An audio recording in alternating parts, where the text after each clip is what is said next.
नमस्कार, study tour channel में आपका स्वागत है। हम आज की क्लास में प्राचीन भारत के इतिहास के कुछ प्रश्नों को हल करेंगे। ये सभी प्रश्न विभिन्न परीक्षाओं में बार बार पूछे गए हैं। तो चलिए पहले प्रश्न से शुरू करते हैं। हड़प्पा संस्कृति के लोग लिखना जानते थे, उनकी अपनी एक भाषा थी। बिल्कुल सही है। हड़प्पा संस्कृति के लोगों की भाषा चित्रात्मक थी। पुरा पाषाण काल तथा नवीन पाषाण काल में मनुष्य पत्थर के छोटे छोटे औजारों के साथ धातु का उपयोग करता था।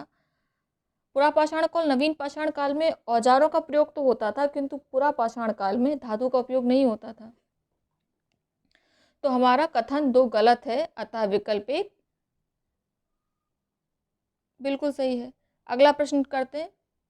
सूची 1 को सूची 2 से मिलाना है। विभिन्न काल दे रखे, उन कालों में हुई खोजों से इन कालों को सुमेलित करना है।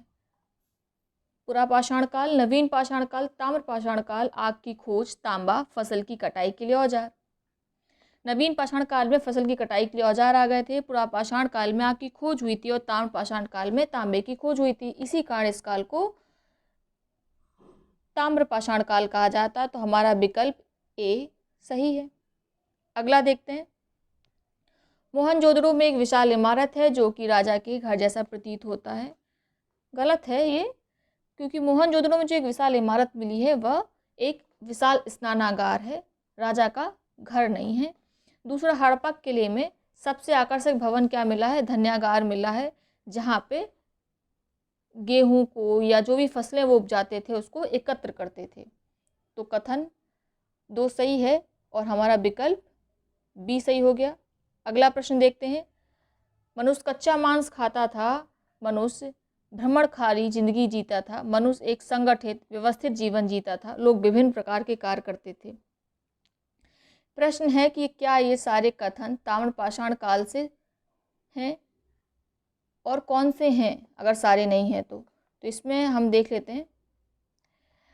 ताम्र पाषाण काल में चूंकि धातु की खोज हो चुकी थी तो औजार बनने लगे थे और कृषि होने लगी थी। कृषि होने के कारण एक संगठित और व्यवस्थित जीवन मनुष्य जीने लगा था और विभिन्न प्रकार के कार्य होने लगे थे। कोई कृषि कर रहा था तो कोई शिकार कर रहा था, तो कुछ लोग जंगलों से फल एकत्र कर रहे थे। ठीक है, तो 3 और 4 तो बिल्कुल सही हैं, लेकिन क्योंकि पूरा पाषाण काल में अग्नि की खोज हो गई थी तो कच्चा खाना खाना बंद कर दिया था और भ्रमणकारी जिंदगी भी बंद हो गई थी, क्योंकि कृषि करने लगे थे। जब तक फसल पक नहीं जाएगी तब तक तो वहाँ पे संगठित और व्यवस्थित जीवन आपको जीना ही है। तो हमारा कथन 3 और 4 सही है। किस विकल्प में दे रखा है? विकल्प डी में। अगला प्रश्न देखते हैं। इसमें विभिन्न काल दे रखे हैं, ठीक है, उनके आने का क्रम देखना है कि मानव इतिहास में ये किस क्रम में आए। ताम्र पाषाण काल, पुरा पाषाण काल, नवीन पाषाण काल। तो सबसे पहले पुरा पाषाण काल आया, फिर नवीन पाषाण काल, नहीं, सबसे पहले पुरा पाषाण काल, फिर नवीन पाषाण काल और फिर ताम्र पाषाण काल। बिल्कुल सही है। 2, 3, 1 किस विकल्प में दे रखा है? विकल्प डी में। अगला देखते हैं। सूची 1 सूची 2 को मिलाना है। इसमें प्राचीन स्थान दे रखे हैं, दूसरी तरफ उनकी वर्तमान जगह दे रखी है। बहुत आसान है, इसको मिलाते हैं। ये प्रश्न बार बार पूछे जाते हैं, ध्यान से देखिएगा। तो रोपड़ चंडीगढ़ से है, लोथल अहमदाबाद गुजरात से, कालीबंगा राजस्थान से और सिंधु कोटदीजी से। तो हमारा विकल्प ए सही है। अगला प्रश्न देखते हैं। इसे मानचित्र दे रखा है और बताना है कि कौन से स्थान कहाँ पे हैं। लोथल, मोहनजोदड़ो, हड़प्पा, कालीबंगा। बहुत बढ़िया।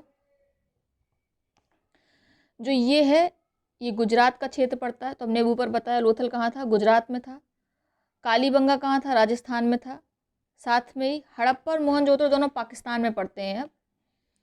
तो ये वाला जो रीजन है ये मोहनजोदड़ो है, ये पाकिस्तान का लरकाना प्रांत है, लरकाना प्रांत है। और ये थर्ड वाला जो है ये पाकिस्तान का पंजाब प्रांत है, यहाँ पे हड़प्पा है। अगला प्रश्न देखते हैं। आदि मानव को 2 प्राकृतिक विपत्तियों का डर था, आग और बाढ़। पंजाब की सोन नदी की घाटी में फ्लिंट कांच के बने हुए औजार हथियार हैं जिससे आग पैदा की जाती थी। तो खानाबदोश या आदिवासी लोग थे, विभिन्न प्राकृतिक विपत्तियों से नहीं डरते थे, बल्कि उनके साथ सामंजस्य स्थापित करना सीख लिया था उन्होंने। और दूसरा कथन बिल्कुल सही है, फ्लिंट कांच के जो औजार और हथियार होते हैं उनसे आग पैदा की जाती है। तो विकल्प बी बिल्कुल सही हो गया। आगे चलते हैं। अनाज की अधिकता के कारण ताड़ पसाल काल के लोगों ने मिट्टी के बर्तन बनाए। ताड़ पसाल काल के बर्तनकार कभी कभी बर्तनों को सुंदर आकृतियों से सजाते थे। इसमें केवल कथन 2 सही है, अतः विकल्प बी सही हो गया। अगला प्रश्न देखते हैं। इसमें कथनों पर विचार करना है, कौन से सही हैं। मनुष्य और अन्य छोटी वस्तुएं जो कि मोहनजोदड़ो में बनी थी, इराक के क्षेत्र में पाई गई। तो मोहनजोदड़ो में मोहरें नहीं बनती थी, ज़्यादातर व्यापार जो था वो वस्तु विनिमय के द्वारा होता था। आपके पास कोई वस्तु है और आपके सामने जो व्यक्ति है उसके पास आपको जो वस्तु चाहिए उसके पास वो है, तो आप अपनी वस्तु से उस वस्तु को आदान प्रदान के द्वारा ले लेते थे। और बंदरगाह लोथल में खुदे हुए बिल्कुल सही है। तो कौन सा विकल्प सही हो गया? विकल्प बी। अगला प्रश्न देखते हैं। मोहनजोदड़ो के कुछ लोग शवों को कब्र में दफनाते थे तो कुछ पेटियों में दफनाते थे। हड़प्पा के लोगों का पर्शियन धारा के पास रहने वाले लोगों के साथ व्यापारिक संबंध था। इसमें पहला वाला कथन बिल्कुल गलत है, क्योंकि पेटियों में दफनाने का ऐसा कहीं कोई साक्ष्य नहीं मिला है। दूसरा बिल्कुल सही है, हड़प्पा के लोगों का जो व्यापारिक संबंध थे वो पर्शियन धारा के लोगों के साथ थे। हम इराक ईरान में भी व्यापार करते थे। तो केवल विकल्प बी सही है। आगे चलते हैं। भारतीय आर्यन भाषा बोलने वाले लोग उत्तर पश्चिम भारत में प्रकट हुए। बिल्कुल सही है। भारतीय आर्यन भाषा को बोलने वाले लोग उत्तर पूर्व ईरान, कैस्पियन सागर के क्षेत्र के निकट या मध्य एशिया से आए थे। ये बिल्कुल सही है। विभिन्न विभिन्न इतिहासकार इनकी उद्भव की विभिन्न विभिन्न कहानियाँ बताते हैं। जैसे मध्य एशिया से आए थे ऐसा कौन कहता है? जर्मन विद्वान मैक्स मूलर। तो ये कथन भी सही है। भारतीय इतिहास के ईसा पूर्व की दूसरी सहस्राब्दी के वैदिक काल कहा गया, क्योंकि इनका पुनर्गठन वेदों के स्रोत तथा मूल पर आधारित था। बिल्कुल सही है। जितने भी वेद हैं वो आर्यन पीरियड से ही रिलेटेड हैं।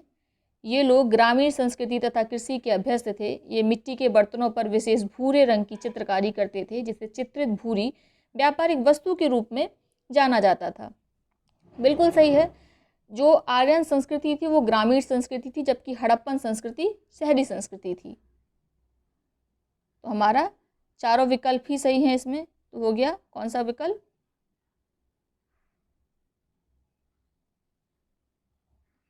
ए। अगला देखते हैं प्रश्न। हड़प्पा के लोग जुआ खेलकर अपना मनोरंजन करते थे। आर सबसे पहले हरियाणा में बसे थे। इसमें कौन सा कथन सही, इस पे विचार करना है। तो हड़प्पा संस्कृति के लोग जुआ खेलते थे, बिल्कुल सही है। दूसरा कथन जो दे रखा है कि आर सबसे पहले हरियाणा में बसे थे, ये गलत है। सबसे पहले आर पंजाब और अफगानिस्तान में आकर बसे। तो हमारा केवल कथन एक सही है, यानी विकल्प एक ए ही सही हुआ। आगे देखते हैं। ऋग्वेद का संग्रह गंगा नदी के किनारे हुआ था। मौसमी परिवर्तन, विदेशियों का आक्रमण हड़प्पा संस्कृति के पतन के कारण थे। कथन एक गलत है। ऐसा कहीं भी साक्ष्य नहीं मिलता है कि ऋग्वेद का संग्रह गंगा नदी के किनारे हुआ है। दूसरा वाला बिल्कुल सही है। हड़प्पा संस्कृति के बारे में या तो इनका पतन हुआ या तो मौसमी परिवर्तन इसके लिए जिम्मेदार था या विदेशी आक्रमण, ऐसा विभिन्न इतिहासकार कहते हैं। तो विकल्प बी सही है। आगे देखते हैं। आर अपनी भक्ति गीतों के लिए जाने जाते थे, जो कि उन्होंने अपने आप लिखा था, जिनका वर्णन पीढ़ी दर पीढ़ी है। तो आर की कोई लिपि नहीं थी। ये लोग श्रुत साहित्य करते थे कि आपने सुना, आपने अपनी आने वाली पीढ़ी को दिया और आपकी आने वाली पीढ़ी ने अगली पीढ़ी को सुनाकर वो ज्ञान दिया। तो पहला कथन गलत हो गया। साथ में भक्ति गीत उन देवताओं की प्रसन्नता में लिखे गए जिन्हें वे पूजते थे। तो प्रकृति पूजा करते थे वैदिक लोग। तो कथन 2 भी गलत हो गया। उनके धार्मिक शिष्टाचार, काम, पूजा के नियम चारों वेद, ऋग्वेद, सामवेद, यजुर्वेद, अथर्ववेद में पाए गए हैं। तो प्रत्येक वेद में अलग अलग चीज़ें दे रखी हैं। किसी में कर्मकांड है, किसी में यज्ञ में आप किस प्रकार से आहुति देंगे ये दिया हुआ है, किसी में जादू टोना दिया हुआ है। तो ये वाला कथन भी गलत हो गया। आर अपने राजा तथा पराक्रमी पुरुषों, उनकी बहादुरी तथा उनके द्वारा लड़ी गई लड़ाइयों के बारे में लंबी कविताएं लिखते थे। ये भी गलत है, क्योंकि उस समय कबीले संस्कृति थी। एक छोटा सा कबीला होता था, उसमें जो भी छुटपुट जो युद्ध होते थे कबीलों के, गाय के लिए, या भूमि के लिए, उसमें एक व्यक्ति को मुखिया बना देता था कबीले का और वो युद्ध में पार्ट लेता था। तो कोई ऐसा पराक्रमी राजा नहीं था जिसके ऊपर कहानी लिखी जाए, ना उनकी कोई शौर्य गाथाएं थी। तो इसमें हमारे चारों विकल्प गलत हो गए, चारों कथन गलत हो गए। तो कौन सा विकल्प होगा इसमें? इनमें से कोई नहीं, विकल्प डी। आगे चलते हैं। वैदिक काल में परिवारों को समूह को विष कहते थे। मोहनजोदड़ो की गलियां सीधी हैं, एक दूसरे को समकोण पर काटती हैं। तो वैदिक काल में जो परिवारों का समूह था उसे विष नहीं बल्कि कुल कहा जाता था, और जब कई सारे कुल मिल जाते थे उसको विष कहते थे। तो कथन एक गलत हो गया। अगला देखते हैं।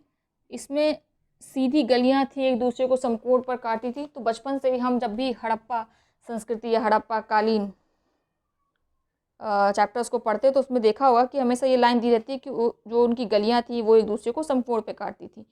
तो कथन 2 तो बिल्कुल सही है, तो हमारा विकल्प बी सही होगा।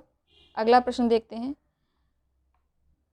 जो पूर्व वैदिक काल था उसमें औरतों का समाज में ऊंचा स्थान था। लड़कियों को लड़कों के साथ शिक्षा दी जाती थी। औरतों केवल सभा में जाने की अनुमति थी, औरतें को सभा समिति दोनों में जाने की अनुमति थी। तो बहुत ध्यान से अगर देखें तो औरतों को समाज में बिल्कुल नीचा ऊंचा स्थान था। औरतों को यज्ञोपवीत संस्कार करने का भी अधिकार था, और यज्ञोपवीत संस्कार के बाद ही शिक्षा दी जाती थी। तो कथन 1 कथन 2 सही हो गया। औरतों को केवल सभा में जाने की अनुमति थी, ये गलत है, क्योंकि वो सभा और समिति दोनों में जा सकती थी। तो इसमें कथन होना चाहिए कौन सा सही? 1 2 4। 1 2 4 किसी ऑप्शन में नहीं दे रखा है, तो सी को हम लोग मान लेते हैं। 3 की जगह आप 2 कर लीजिए। आगे देखते हैं। इसमें विभिन्न भगवानों के नाम दे रखे हैं, दूसरी ओर उनके वास्तविक नाम दे रखे हैं। इसमें क्या है? एक तरफ दस्युपित, सूर्य, उषा, इंद्र, अग्नि, इधर आकाश के देवता, वर्षा, तूफान, युद्ध के देवता, सूर्य देव, प्रातःकाल की देवी, आग के देवता दे रखा है। तो आकाश के देवता कौन होते हैं? दस्युपित्र होते हैं। वर्षा, तूफान, युद्ध के देवता इंद्र होते हैं। ये तो आप जानते हैं। जब वर्षा नहीं होती है तो हम किस देवता की पूजा करते हैं? इंद्र की पूजा करते हैं। सूर्य से सूर्य देव हो गए, प्रातःकाल की देवी उषा होती हैं, और आग के देवता अग्नि देवता होते हैं। तो हमारा कौन सा विकल्प सही हो गया? विकल्प बी बिल्कुल सही है।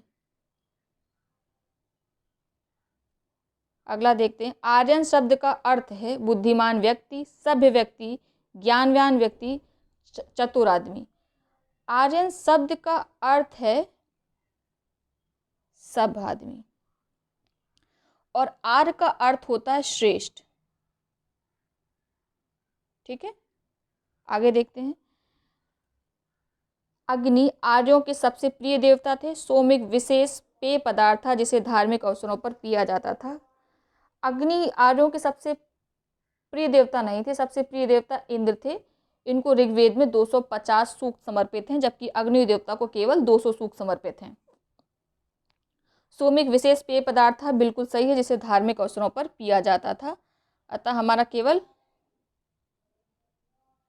कथन 2 सही है, तो विकल्प बी सही हो गया।